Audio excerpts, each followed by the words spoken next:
जय श्री कृष्णा, राधे राधे। आप सभी का भक्ति चैनल पर हार्दिक स्वागत है। कान्हा जी की कृपा आप पर हमेशा बनी रहे। आज आप सभी श्रवण करेंगे वैशाख मास की कथा, अध्याय 12। यम बोला, हे शंभु ब्राह्मण, मेरी बात सुनो। मेरा लोप हो गया। मैं मरने से भी अपने पद के खंडन को अधिक मानता हूँ। हे कमलासन, अपने स्वामी के यहाँ रहकर उसके नियुक्त किए कार्य को जो नहीं करता वह घुन बनता है। जो बिना कार्य करता है तिर्यक योनि में जा 300 कल्प तक नरक भोगता है।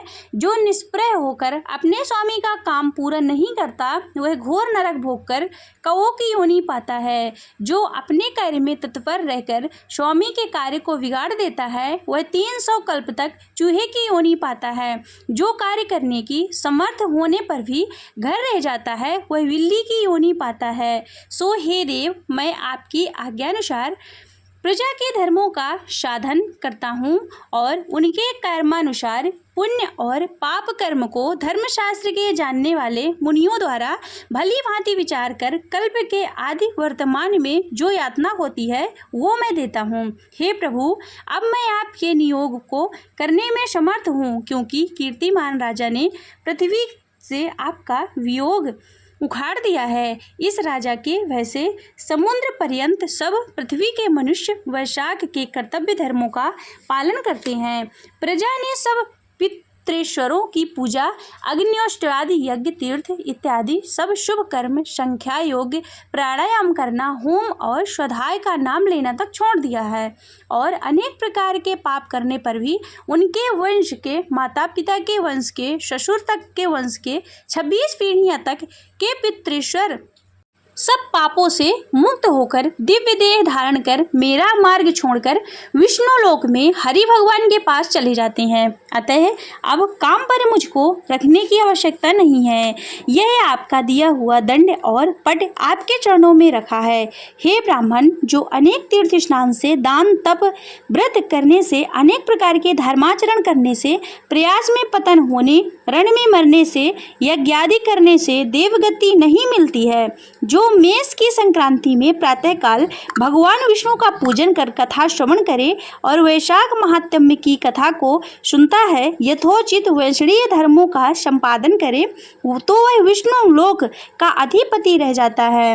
राजा की आज्ञा से वैशाख के कर्मों को कर सभी मनुष्य वैकुंठ को चले जाते हैं। यह राजा मेरा तथा आपका परम शत्रु है। हे जगतपते, इस राजा का निग्रह करना उचित है। यदि हम इसकी उपेक्षा कर देंगे तो केवल विष्णु भगवान के चरणों का आश्रय लेकर वह राजा इस संपूर्ण लोक को वैकुंठ में ले जाएगा, इसमें संदेह नहीं है। इस कीर्तिमान राजा ने मेरी लिपि दूर कर दी है, ऐसा किसी क्षत्रिय ने आज तक नहीं किया। हे प्रभु, पटमार्जन की बात तो पुराणों में भी सुनी है। इस राजा के सिवाय भगवान में तत्पर ऐसा राजा कोई नहीं हुआ जिसने पटमार्जन की घोषणा कर दी हो और यमलोक में आने का मार्ग रोक दिया हो। हरे कृष्णा, राधे राधे।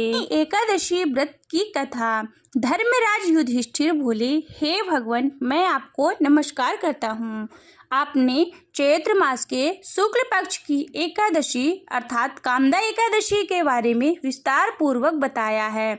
आप कृपा करके वैशाख कृष्ण पक्ष का एकादशी का नाम क्या है तथा उसकी विधि एवं महत्व क्या है। भगवान श्री कृष्ण ने कहा, हे राजेश्वर, वैशाख माह के कृष्ण पक्ष की एकादशी को वरुधिनी एकादशी के नाम से जाना जाता है। यह सौभाग्य देने वाली और सब पापों को नष्ट करने वाली तथा अंत में मोक्ष देने वाली है। इसकी महात्म्य कथा आपसे कहता हूँ। वरुधिनी एकादशी व्रत की कथा के अनुसार प्राचीन काल में नर्मदा नदी के तट पर मानधाता नामक राजा राज्य करते थे। वह अत्यंत दानशील तथा तपस्वी थे। एक दिन जब वह जंगल में तपस्या कर रहे थे, तभी न जाने कहां से एक जंगली भालू आया और राजा का पैर चबाने लगा। राजा पूर्वतः अपनी तपस्या में लीन रहे। कुछ देर बाद पैर चबाते चबाते भालू राजा को घसीट कर पास के जंगल में ले गया। राजा बहुत घबराया, मगर तापस धर्म अनुकूल उसने क्रोध और हिंसा न करके भगवान विष्णु से प्रार्थना की। करुण भाव से भगवान विष्णु को पुकारा। उसकी पुकार को सुनकर भगवान श्री हरि विष्णु प्रकट हुए और उन्होंने चक्र से भालू को मार डाला। राजा का पैर भालू पहले ही खा चुका था। इससे राजा बहुत ही शोकाकुल था। उन्हें दुखी देखकर भगवान विष्णु बोले कि हे वत्स, शोक मत करो, तुम मथुरा जाओ, वहां वरुधिनी एकादशी का व्रत रखकर मेरी वाराह अवतार मूर्ति की पूजा करो और उसके प्रभाव से पुनः सुदृढ़ अंगों वाले हो जाओगे। इस भालू ने तुम्हें जो काटा है यह तुम्हारे पूर्व जन्म का अपराध है।